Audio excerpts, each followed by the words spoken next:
the machine is just half of what you need.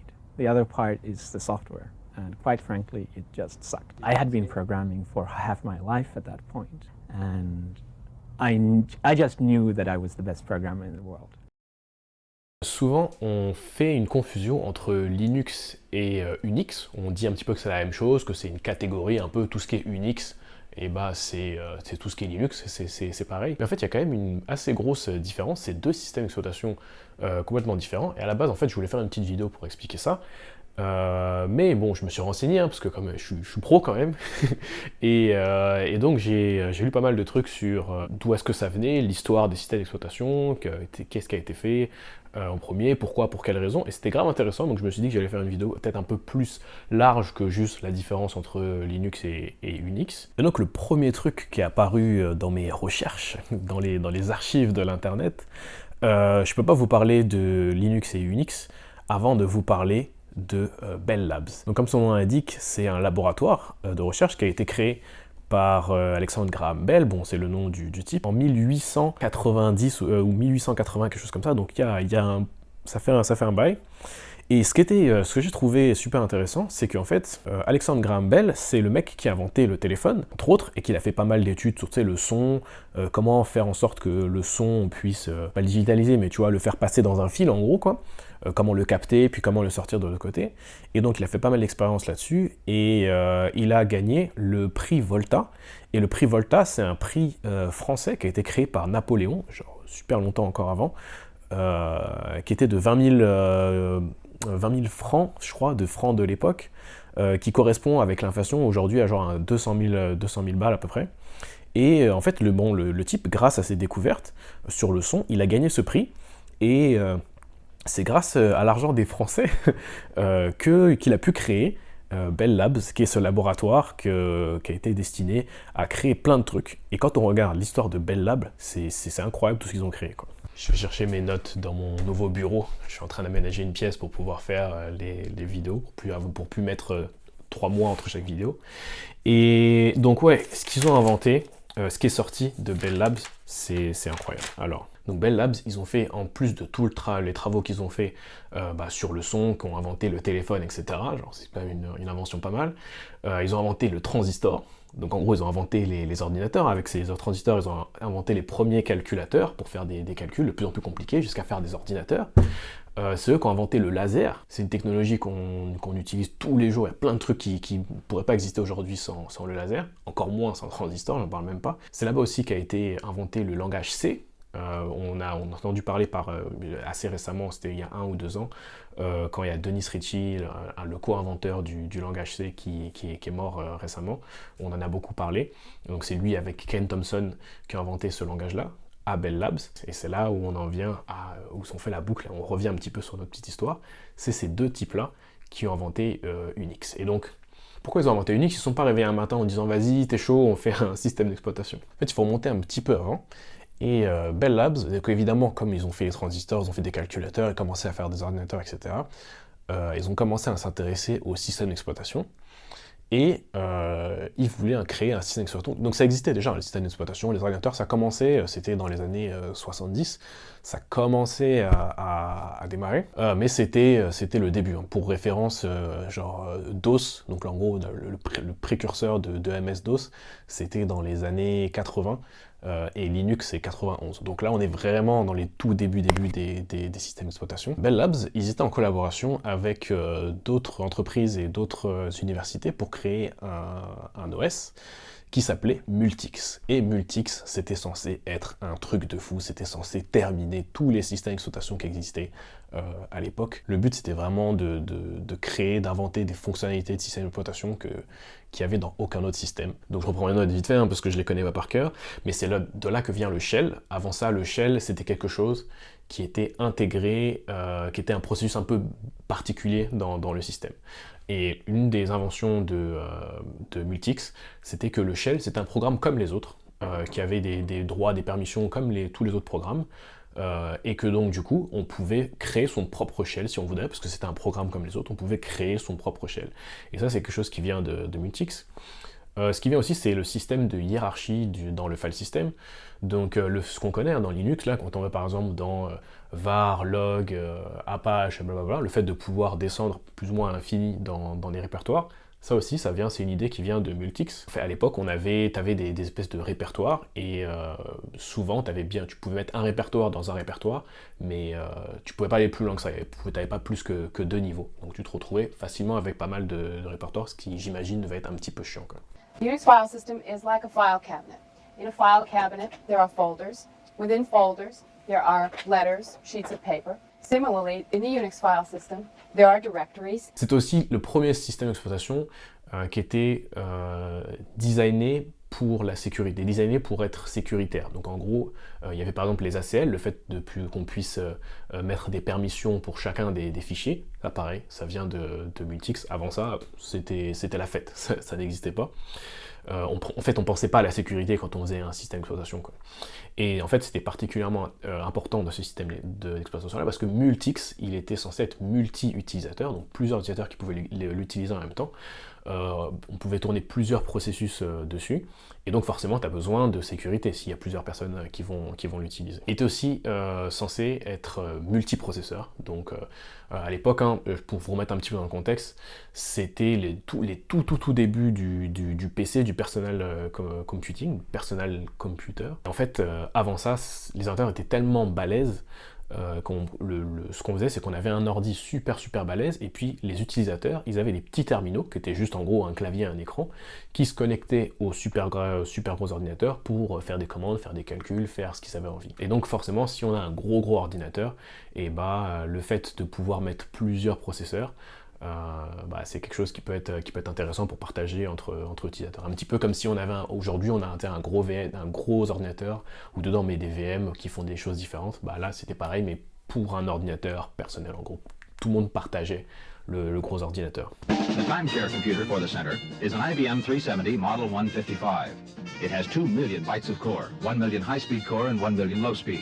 Et donc toutes ces fonctionnalités un petit peu révolutionnaires pour des systèmes d'exploitation, au final, c'était un petit peu trop, du point de vue de Ken et Denis, nos deux petits potes. Alors Ken et Denis, je vous mets une petite image. À l'époque, ils ont la tête parfaite des gros geeks, méga grosse barbe, grosses lunettes, loupe, etc. C'était le style de l'époque. On était dans les années 70, il faut se rappeler. À l'époque, tout le monde avait une grosse barbe, c'est la base, pas juste les gros geeks, etc. We were trying to make computing as simple as possible. In the late 1960s, Dennis Ritchie and I realized that the then current operating systems were much too complex. We attempted to reverse this trend by building a small, simple operating system on a mini-computer. Well, what we wanted to preserve was not just a good programming environment in which to do programming, but a system around which a community could form. Mais eux non, ça les tentait pas. Trop de trucs, trop compliqués. C'était trop, et donc ils se sont barrés du projet. Et c'était pas les seuls. Les personnes de Bell Labs qui travaillent sur ce projet-là se sont barrés petit à petit du projet. Ça les saoulait, c'était trop la merde. Et donc finalement, Bell Labs au complet s'est retiré du projet de Multics. Et puis voilà. Donc Multics a continué, mais sans Bell Labs. Et donc Denis et Ken, ils se disent, bon, il y avait une ou deux bonnes idées dans Multics, mais au niveau de l'exécution, non, c'était pas trop ça. Vas-y, est-ce que t'es chaud? Est-ce que on ferait pas un système d'exploitation, mais simple, épuré, très peu de fonctionnalités, et du coup on va l'appeler Unix. Pourquoi Unix? Parce que Multics, à la base c'était Multics pour multi-utilisateur, mais c'est genre aussi la multiplication des fonctionnalités et des problèmes. Nous maintenant c'est Unix, un seul, et on va faire un truc simple. On va reprendre juste les 1 ou 2 trucs bien qu'on avait dans Multics, mais clean. Et donc Unix, ça va être un système avec un seul utilisateur, qui s'appelle d'ailleurs, à l'époque c'était Unix, U-N-I-C-S, parce que Multics c'était multi, c'est... c'était CS à la fin. Et puis à un moment, pour Unix, ils ont switché à Unix avec un X à la fin. Apparemment, personne ne sait trop pourquoi. mais ça correspond à peu près au moment où en fait Unix a commencé à grossir et donc ils se sont dit ah vas-y bon maintenant multi-utilisateur c'était cool quand même donc on va le rajouter et c'est à peu près à ce moment-là quand ils ont fait ce switch là qu'ils sont passés à Unix avec l'appellation qu'on connaît avec NIX à la fin. Et donc maintenant que Unix a un nouveau nom ou du moins une nouvelle orthographe, le projet devient un vrai projet, parce qu'à la base, je ne vous ai pas dit, mais en fait, c'était les deux potes, Ken et Denis, ils ont fait ça en secret un petit peu, quoi, en disant « Ah, vas-y, viens, on fait ça en secret », que ce n'était pas du tout un projet officiel, mais petit à petit, c'est redevenu un projet officiel sur lequel Bell Labs a travaillé. Et un truc aussi que j'ai mentionné et qui a beaucoup joué dans la popularité d'Unix, c'était que Unix était écrit en langage C. Donc au départ, c'était pas tout à fait en langage C, au départ c'était écrit en assembleur, mais toujours les deux petits potes, Ken et Denis, ils avaient inventé un langage qui s'appelait B. En fait, c'était plutôt Ken Thompson, je crois, qui avait inventé le langage B. Et Denis, il aimait bien, mais il s'est dit, tu vois, c'est son caractère. Il aime bien prendre des trucs à droite à gauche et faire un truc un peu mieux, un petit truc maison. Et donc, il prend le langage B et il crée le langage C. Et l'avantage du C par rapport aux autres langages ou par rapport à l'assembleur, c'était qu'en fait, quand tu écris ton programme, il est en langage C, du coup après tu peux le compiler pour différentes architectures, différents processeurs. Et donc aujourd'hui, on a un seul type d'architecture, enfin le principal type d'architecture qu'on a, c'est x86, x64, en gros les processeurs Intel et AMD qu'on a dans nos ordinateurs. Mais à l'époque, c'était le tout début des ordinateurs, donc tu avais plein de types de processeurs et plein de types d'architectures différentes, ce qui faisait que la plupart des systèmes d'exploitation qui existaient à l'époque, ils existaient pour une machine en particulier. Pas pour... là, l'avantage de Unix, c'était que on pouvait facilement le porter à un autre système parce qu'il était en C, il n'était pas en assembleur direct pour un type de processeur. Mais le problème, à ce moment-là, c'était que Bell Labs, ils faisaient de la recherche et développement, et AT&T, qui avait racheté Bell Labs, eux, en ce moment, ils avaient des problèmes légaux qui faisaient que, je vous la fais courte, mais ils ne pouvaient pas vraiment vendre Unix. Donc, ce qu'ils ont fait pour pouvoir partager, pour que d'autres personnes puissent l'utiliser, c'est qu'arrivé à la version 5 à peu près, ils donnaient le code source aux universités, et ils faisaient payer juste le prix de la disquette, ou de je sais pas trop ce qu'il y avait, sur quoi c'était, des bandes, ou je sais pas trop sur comment ils l'envoyaient. Et c'était un petit peu flou, parce que par exemple, quand il y avait des patchs, des updates, ils leur envoyaient ça, les petites updates, même si c'était pas trop officiel. Donc c'était encore un projet un peu, tu vois, c'était un petit peu ghetto à l'époque. Sauf que, finalement, AT&T a été cassé en plusieurs parties, et Bell Labs s'est séparé d'AT&T quand ils ont eu leur fameux attaque en justice d'antitrust, parce qu'en gros ils étaient tellement gros que l'État américain a commencé à les diviser. Et donc à ce moment-là, quand Bell Labs est devenu quelque chose, une entité toute seule, ils n'avaient plus ce problème-là où ils ne pouvaient plus le vendre. Et donc c'est à ce moment-là où ils ont commencé à vendre la licence de Linux. Et ils les vendaient aux universités pour moins cher, parce qu'ils étaient déjà, tu vois, ils étaient un petit peu potes avec les universités. Et ils les vendaient à n'importe qui n'est pas dans l'éducation, mais pour quelque chose comme $20,000.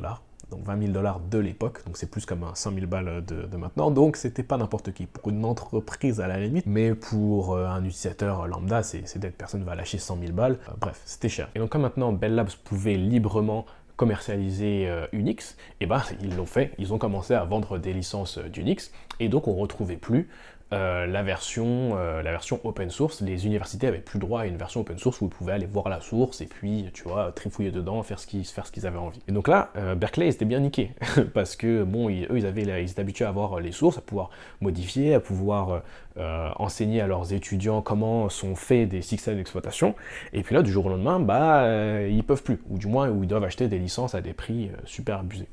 Donc ils se disent, bon, tu sais quoi, nous à l'époque, on avait l'ancienne version de Research Unix version 5, c'est peut-être une vieille version, mais on a tout le code source, on a tous les patchs, on a gardé les cassettes. Donc ce qu'on va faire, c'est qu'on va faire notre propre OS. On va faire la Berkeley Software Distribution, la BSD. Et donc ils ont commencé à faire leur propre version d'Unix, qui d'ailleurs au départ s'appelait Unix BSD, mais très rapidement ils ont enlevé le mot Unix dedans parce que Unix c'était un produit, c'était une marque, une licence, donc tu pouvais pas avoir le droit de mettre Unix dans le nom de ton truc parce que c'était pas Unix. Donc en gros, ce qu'ils ont petit à petit refait un clone d'Unix, recodé toutes les fonctionnalités du système d'exploitation, et en enlevant petit à petit les morceaux d'Unix pour les remplacer par du code écrit par les gens de Berkeley. Cette version-là, évidemment, elle a mis du temps à se faire avant d'enlever toutes les versions toutes les bouts de code d'Unix. Et puis, bon, comme c'était une université, et puis c'était l'époque, hein, on est encore dans les fin d'année 80, cette version-là n'était pas vraiment open source. Maintenant, BSD est open source, mais à l'époque, c'était vas-y, appelle-nous, on s'arrange. Si tu veux, tu peux peut-être avoir le code, mais bon, c'était un peu une galère. Et puis au niveau des licences, c'était un peu flou. Ce qui nous amène à notre fameux Linus Torvald. Linus Torvald, le beau gosse. Avec Linus, c'est fini la barbe, c'est fini le petit bide à bière, c'est fini le look un petit peu années 70. On est beau gosse, on est polo, Tommy Hilfiger, on a la classe, tu vois. Avec Torvald, ça rigole plus. Et donc Torvald, en 91, donc on a fini les années 80, 91, il a dans les 25 ans, quelque chose comme ça. Et Torvald, déjà, c'est un crack. Hein. Déjà, bon, évidemment, à 11 ans, il était déjà en train de coder, en train de modifier ses propres systèmes d'exploitation pour rigoler. Parce que tu vois, nous, on jouait avec les ordi Fisher-Price, là, qui dictaient des mots. Lui, il bidouait dans des OS, tu vois. Chacun ses hobbies. Donc en 91, il est à l'université, il est en Finlande, il étudie les systèmes d'exploitation, parce qu'il kiffe ça, les OS, lui, ça le fait kiffer. Donc à ce moment-là, les gens utilisaient Minix, donc lui, il utilisait Minix, qui était un petit système d'exploitation, encore un clone de Unix, donc c'est pas Unix, c'est un clone, donc c'est-à-dire qu'on réécrit de zéro quelque chose qui ressemble à Unix, mais on l'a refait de zéro, quoi.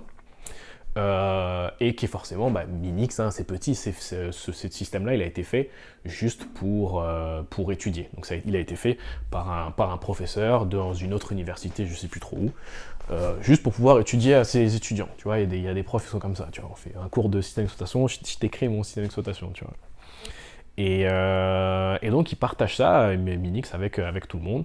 Et donc Linus, lui, il peut utiliser ça. Il achète son premier ordinateur avec son propre argent. Il installe Minix dessus, mais Minix, c'est vite fait. C'est un clone, c'est pas vraiment fait pour être un vrai OS, c'est plus un outil pour voir comment coder un système d'exploitation, quoi. Enfin, pas un outil, mais tu vois ce que je dis, c'est un OS juste pour montrer aux gens comment on fait un OS. Donc c'est un peu brouillon, tu vois.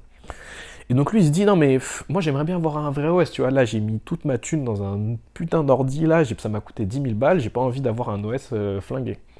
Et donc évidemment, il voit Unix, il se dit putain Unix c'est stylé et tout, puis là il regarde le prix et il se dit ah non c'est pas stylé, parce que maintenant Unix c'est vendu, donc il se dit putain genre comment est-ce que je vais faire pour avoir un bon OS comme Unix sans payer les dizaines de milliers de dollars que Unix demande pour son truc. Bah vas-y, je vais en faire un, pour rigoler, on verra bien, tu vois. Je vais retourner dans mon petit bureau pour vous donner la quote exacte, le petit morceau les petites pépites d'histoire. C'est donc le 25 août 1991 que Linus Benedict Torvald, Benedict de son middle name, il envoie un petit message et il dit « Hello everybody out there using Minix. I'm doing a free operating system, just a hobby. Won't be big and professional like nous. » C'est juste un petit truc, je vous le donne, tu vois. Donc là, il parle de GNU, à l'époque de GNU, pareil, GNU ils ont le seum, alors GNU, peut-être vous connaissez qui a créé le GNU, encore un petit barbu, un mec à une grosse, je pense la plus grosse barbe de toute la clique, c'est Richard Stallman. Et lui, pareil, ça lui fout le seum qu'on puisse pas avoir de système d'exploitation qui soit open source. Et donc son but, c'est de faire plein d'outils open source et de faire un OS open source. Et donc il fait plein d'outils. Donc d'ailleurs, la plupart des outils qu'on utilise sur Linux aujourd'hui, c'est des outils de GNU. Tu sais, quand tu utilises CP, LS, etc., c'est des programmes de GNU open source. Et sauf que GNU, il travaille à faire un kernel. Et c'est étendu, je sais pas, ils n'y arrivaient pas, je sais pas exactement pourquoi, mais ils mettaient beaucoup de temps à le faire. Et donc ils ont fini par y arriver, il existe maintenant aujourd'hui, je crois. Et sauf que c'est ça, lui, Linus, à cette époque-là, il n'y a rien. Il n'y a pas GNU kernel, BSD, c'est chaud, c'est pas vraiment open source, c'est chaud pour l'avoir. Et Unix, ça coûte une blinde. Et Minix, c'est vite fait, quoi. Donc en fait, sa seule alternative, c'est de faire son propre OS. Donc il fait ça. Et donc il dit, j'aimerais avoir des retours sur ce que les personnes aiment ou n'aiment pas dans Minix, parce que moi, mon OS, il ressemble beaucoup à Minix, par rapport, surtout avec le file system, etc. J'ai porté Bash et j'ai porté GCC, mais il y a d'autres trucs qui marchent. Mais bon, par contre, je vous promets pas que je vais faire un truc de ouf, hein. Genre, je veux bien que vous me fassiez des suggestions, mais c'est un petit projet, hein. Je fais ça depuis quelques mois, je vais pas, tu vois, ça c'est un petit truc. Et puis après il dit oui, donc il n'y a pas de Minix code, j'ai tout refait de zéro. Par contre, c'est comme c'est un petit peu hacké, ça va jamais supporter autre chose que le disque dur que j'ai actuellement, et ça va probablement jamais être porté à d'autres systèmes parce que je l'ai codé pour ce processeur-là. Et donc ça va rester comme ça, quoi. De toute façon, c'est un petit projet, c'est pour mon GitHub, tu vois. GitHub n'existait pas à l'époque. Et donc, de ce tout premier post-là, s'en vient tout un engouement de toutes les personnes qui voulaient elles aussi utiliser un système d'exploitation open source, libre de droit, où on peut le prendre, le modifier, rajouter les fonctionnalités qu'on a envie, le porter sur sa machine, etc. Et là où plein de gens ont commencé à contribuer. Et le projet qui était à la base un petit pet project, hein, comme on dit, un espèce de projet pour s'amuser, hein, limite pour rigoler, qui est devenu vraiment l'énorme projet qu'est Linux aujourd'hui, qui est utilisé partout. Vous savez c'est quoi Linux, je vais vous apprendre. Mais normalement, vous devriez maintenant mieux comprendre pourquoi c'est différent de Unix, parce que c'est pas en fait un dérivé d'Unix, c'est pas comme genre Ubuntu et Red Hat, quoi, qui eux deux héritent d'un même truc. C'est un programme à part qui s'est inspiré de comment a été fait Unix. Donc en fait, Linux s'est inspiré de Minix, qui lui-même s'est inspiré de Unix. Je m'embrouille moi-même. Donc pour moi, c'était quand même assez séparé. Le fait que c'est deux programmes différents, entre guillemets, mais qui se comportent de manière très similaire. En lisant tout ça, toutes les histoires, etc., je me rends compte qu'au final, c'est peut-être un petit peu comme deux marques de voitures différentes, mais au final, c'est quand même une voiture. Donc, est-ce que c'est si faux que ça de dire les systèmes Unix-like? Unix-like, je pense que c'est correct de le dire, parce que c'est les trucs qui ressemblent à Unix, mais ça ne veut pas dire que c'est forcément Unix. Mais de dire les Unix, ou par exemple, souvent on dit je suis admin système Unix, pour dire Unix et Linux. Sauf qu'il y a des gens qui disent ça, ils n'ont jamais touché Unix de leur vie. Donc c'est ça qui qui me stresse un peu. Mais maintenant que j'ai vu tout ça, je comprends mieux la relation entre les deux, et c'est vraiment plus que inspiré. C'est des clones, donc c'est des copies. Si vous êtes habitué à Linux, vous n'allez pas être dépaysé sur Unix. Ça va être très similaire. Effectivement, les programmes vont être différents et certains fonctionnements internes de l'OS vont être différents, mais ce qui est exposé à l'utilisateur, du point de vue de l'utilisateur, c'est vraiment 95% pareil, quoi. Donc ouais, maintenant je suis un petit peu moins choqué par ça, on va dire.